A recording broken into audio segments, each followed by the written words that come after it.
예, 오늘의 시황 브리핑 시작하겠습니다. 미증시가 반등했죠. 여기에 대한 영향이 좀 일부 있었다라고 봐야 되고, 특히 삼성전자를 외국인들이 집중적으로 매수하면서 이제 5% 급등시켰습니다. 그 영향으로 지수가 큰 폭으로 올라가는 그런 상황이 만들어졌고, 외국인 투자자들이 코스피와 선물을 동시에 이제 매수했는데 아무래도 이제 삼성전자 효과가 있었다 이렇게 봐야 되겠죠.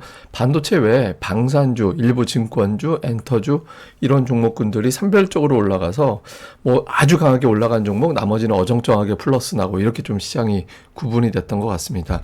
우선 오늘 뭐 아시아 증시 대체로 다 괜찮았는데, 그러니까 중국의 지표가 잘 나왔고요. 뭐 중국의 산업 생산이라든가 소매 판매 이런 데이터들이 잘 나왔고, 또 중국이 추가적인 경기 부양을 하겠다 이런 의지를 보여준 점, 그리고 반도체주 강세, 그리고 트럼프가 관세 관련해서 추가적인 언급을 한 게 별로 없었잖아요. 그래서 이런 것들이 맞물리면서 대체로 아시아 증시가 강한 그런 모습을 보였고요.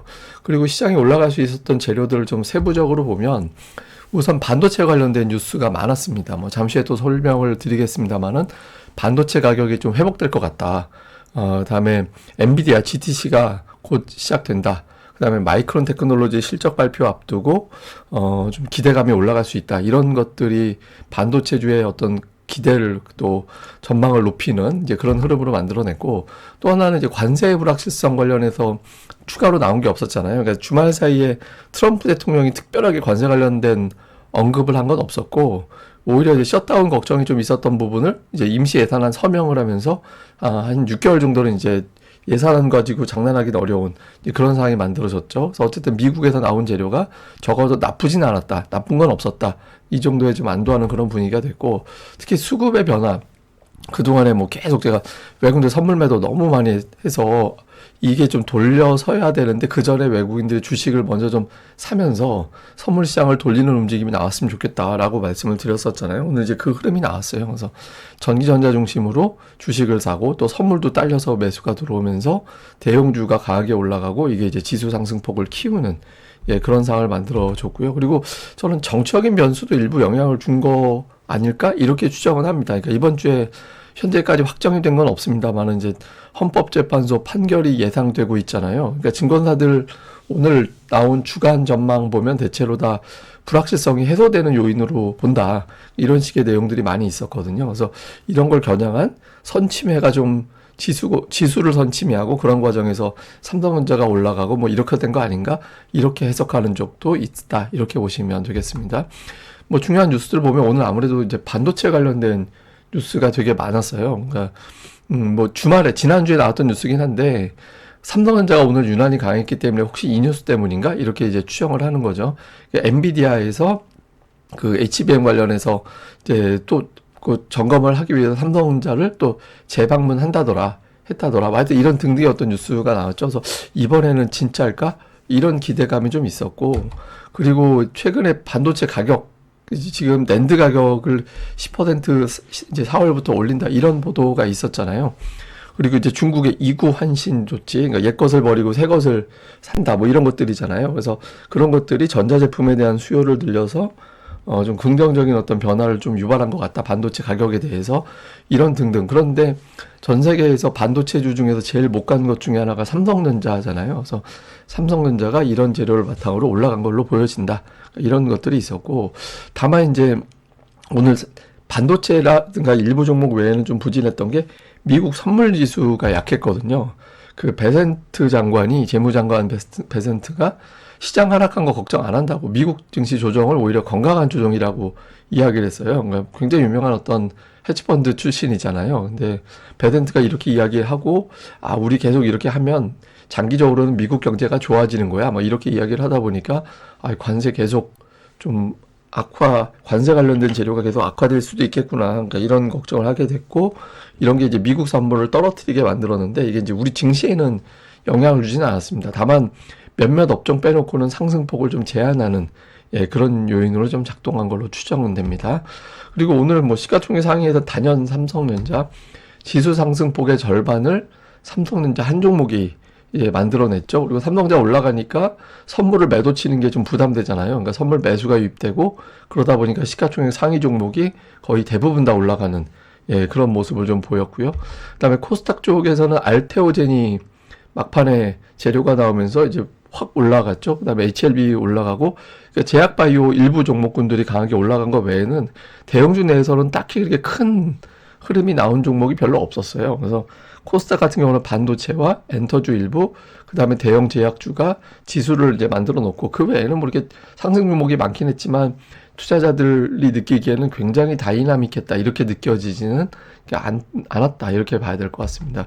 특징주로는 이제 삼성전자인데 제가 항상 말씀드리는 거 120월선 삼성전자가 상장한 이후에 가장 강력한 장기 이평선 그러니까 정말 오랫동안 하락했을 때 이 정도까지 오면 웬만하면 살아나더라 이렇게 이제 했던 게 120월선인데 이 선에서 이제 결국에는 다시 돌리는 그러니까 지난주에 좀 위협하는 움직임이 있었는데 결과적으로 보면 120월선 아래에서는 또 살아나는 그런 움직임이 나왔죠. 그래서 삼성전자가 중요한 자리에서 돌렸다라는 점은 다행스러운 대목이고 그다음에 이제 알테오젠이 보시면 분 차트가 갑자기 확 올라가잖아요. 이게 코스닥 그 막판에 오후장에 1분 차트가 이상하더라고요. 그래서 제가 이제 주변에 이게 대형주 뭔가 변화가 생길 것 같다고 좀 있다가 근데 갑자기 알테오젠이 확 올라가더라고요.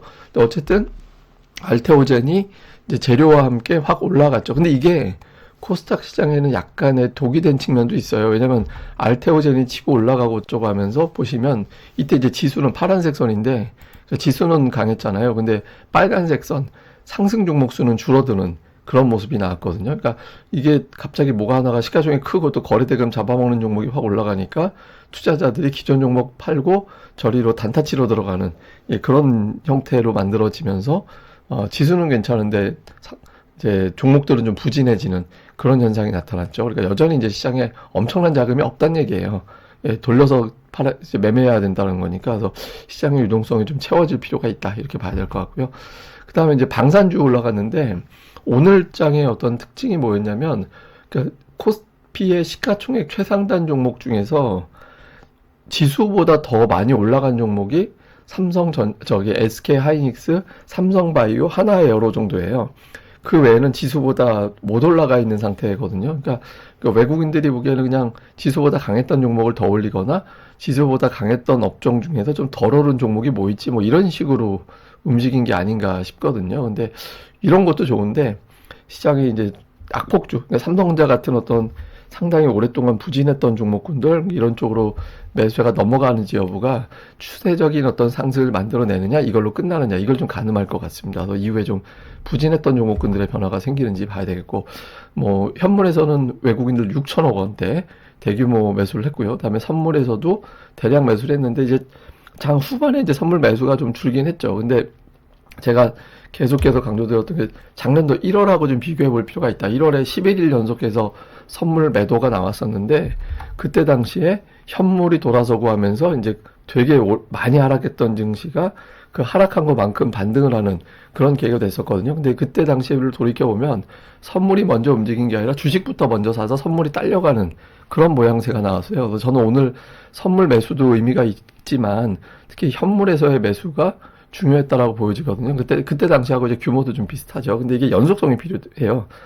저때 같이 만약에 연속적으로 이제 현물이 들어오게 되면 선물도 계속, 이게 선물 매수 들어오려면 3만 계약 이상 들어올 게 더 있거든요. 만약에 매수로 바뀌면. 그러면 지수가 제법 강하게 올라갈 수도 있게 되는 거죠. 근데 만약에 그게 아니라면 그냥 오늘 단타. 오늘 그냥 우연히 또 월요일 위클리 만기도 있고, 저 삼성전자 가지고 그냥 하루 단타 친 걸로 끝나는 게 될 수도 있어서 저게 이제 연속성을 보이느냐가 되게 중요할 것 같습니다. 다음에 뭐 종목으로는 외국인들이 삼성전자를 거의 5천억 원 샀습니다. 전체 외국인들 매수가 6,245억인데 삼성전자 하나만 4,950억을 샀거든요. 그러니까 전체 매수의 95% 정도, 아니죠. 95%가 아니라 한 7, 80% 정도가 삼성전자 하나에 집중되는 그런 형태가 된 거죠. 근데 이게 매수 규모가 작년도 7월 이후에 아마 최대인가 그럴 거예요. 외국인들이 삼성전자 매수한 게 그때 이후에 최대 규모로 들어왔거든요. 그 다음에 이제 산 종목을 그 다음에 보면 방산주, 조선주 이런 것들을 매수한 게 특징이었습니다. 그래서 삼성전자를 계속해서 매수할 거냐 이게 되게 중요하고 기관 같은 경우는 최근에 반도체 열심히 매수하고 있었거든요. 근데 오늘도 삼성전자를 더 들어오고 삼성전자 하이닉스 동반 매수를 최근에 좀 하고 있는 게 특징이죠. 그 외 역시 방산 그 다음에 조선주 좀 비슷해요. 매수하는 종목군이 외국인 기관이 좀 비슷하게 들어가는 그런 형태를 보이는데 다만 이제 업종 내에서도 어떤 종목을 파는 것도 있어서 업종 전체를 산다라기보다는 이제 골라 샀구나. 그러니까 이런 분위기였고, 다음에 코스닥 쪽에서는 외국인들은 이렇게 뚜렷하게 어떤 업종별 특징이 있었다 이렇게 보기는 어렵습니다. 그러니까 업종 내에서 두세 개 정도씩 이제 나눠 사는 그런 형태를 보였고, 기관은 이제 두드러진 특징이 있습니다. 지난주 이후에 뭐 에코프로 BM89, 에코프로 49 이런 것도 있지만 반도체 비중이 되게 높아요. 지금 이거 순위 밖에 한 30위권까지를 확대해 놓고 보면 반도체 관련주들이 한 60% 정도 채워져 있거든요. 그래서 좀 기관 쪽에서는 이제 반도체를 이게 단기일 수도 있긴 한데 집중적으로 매수했다. 이런 게 이제 기관 투자자들의 특징이었습니다.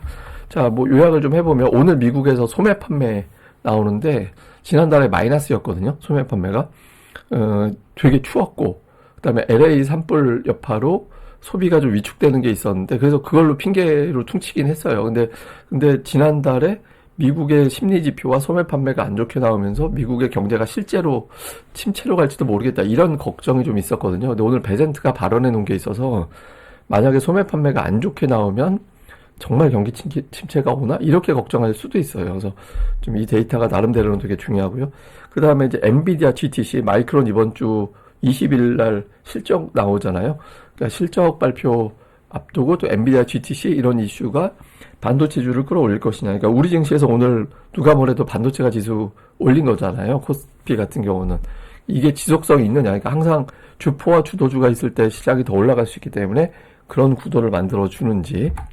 그 다음에 외국인 투자자들의 어떤 움직임. 그러니까 좀 매수한 건 좋은데 너무 특정 업종에 매수가 돼서 외국인들이 추세로 들어올 때 전기, 전자, 자동차, 철강, 화학, 금융 중에서 4개를 순매수해야 되거든요. 그래서 그런 정도의 어떤 흐름이 나오게 되는지 요 추세적인 어떤 업종 변화 이게 좀 필요하고 그 다음에 이제 반도체가 오늘 강했다면 시장이 계속 올라가려면 다른 그 보조가 하나 정도는 붙어줘야 돼요.